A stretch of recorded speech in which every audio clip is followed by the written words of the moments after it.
دنیاوی عقل کی دوڑ صرف قبر کے گڑھے تک ہے، اس کے بعد کے احوال اس کے ادراک میں نہیں آ سکتے۔ وہ صرف انبیاء اور اولیاء بتا سکتے ہیں جن کو عقل خداوندی حاصل ہے۔ تیرا حال یہ ہے کہ اگر تجھے اللہ کی عبادت کے لیے کہا جاتا ہے تو کہتے ہو کہ اللہ غفور و رحیم ہے، بخش دے گا۔ اگر اللہ غفور ہے تو اللہ رازق بھی ہے، رزق بھی عطا کرے گا۔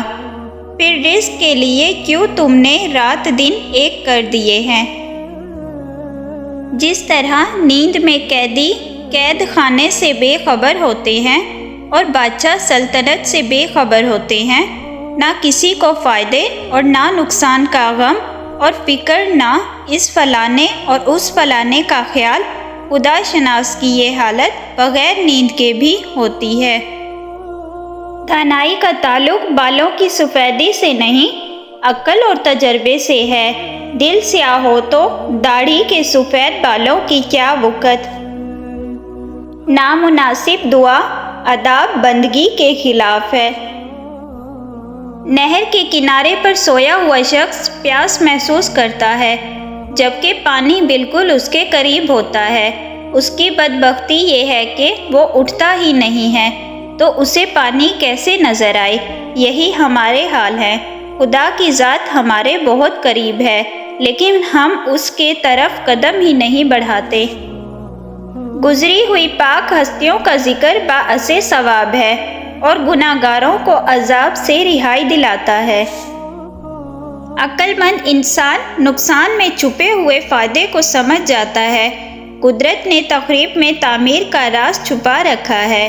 دیندار اپنے آپ کو تکلیف میں اسی لیے مبتلا کرتا ہے کہ آخرت میں راحت میسر آئے۔ یہ جان لو کہ ڈر ہوتا ہی نہیں، یہ تو بس تمہاری سوچ میں کہیں ہوتا ہے۔ خطرہ ایک حقیقت ہے اور ڈر ایک خیال۔ خدا جب کسی بدبخت کو دکھ دینا چاہے تو وہ بدقسمت ناشکری کا راستہ اختیار کر لیتا ہے۔ اگر تم خدا کو دیکھنا چاہتے ہو تو اس کا ایک طریقہ ہے کہ تم اپنے دل میں جھانک کے دیکھو، کیونکہ تمہارا دل ایک آئینہ ہے۔ اگر یہ بدی سے پاک ہو تو اس میں خدا بھی نظر آ سکتا ہے۔ تمہارا دل سمندر کی مانند وسیع ہے، جاؤ خود کو اپنی پوشیدہ وسطوں میں تلاش کرو۔ نرم دل لوگ ہمیشہ دھوکے کھاتے ہیں کیونکہ وہ غلط لوگوں پر بھروسہ کرتے ہیں۔ دشمنوں سے زیادہ ہمارے وہ دوست خطرناک ہیں جو منافقانہ انداز میں ہمارے جذبات سے کھیلتے ہیں۔ لوگوں کو جانچنے کا کام تم نے سنبھال لیا، حالانکہ اعمال تولنے والا ترازو تو کہیں اور ہے۔ فضیلتیں اللہ کی طرف سے ملتی ہیں، پھر اسی کی جانب سے تبدیلیاں ہو جاتی ہیں، اس لیے اس کے فضل پر جان اور دل سے سجدہ بجا لاؤ۔ روپیہ خرچ کرنا سخی کے لیے مناسب ہے، لیکن عاشق کی سخاوت اپنی جان سپرد کر دینا ہے۔ اگر تو خدا کے لیے روٹی دے گا تو تجھے روٹی ملے گی، اور اگر تو خدا کے لیے جان دے گا تو تجھے نئی جان دی جائے گی۔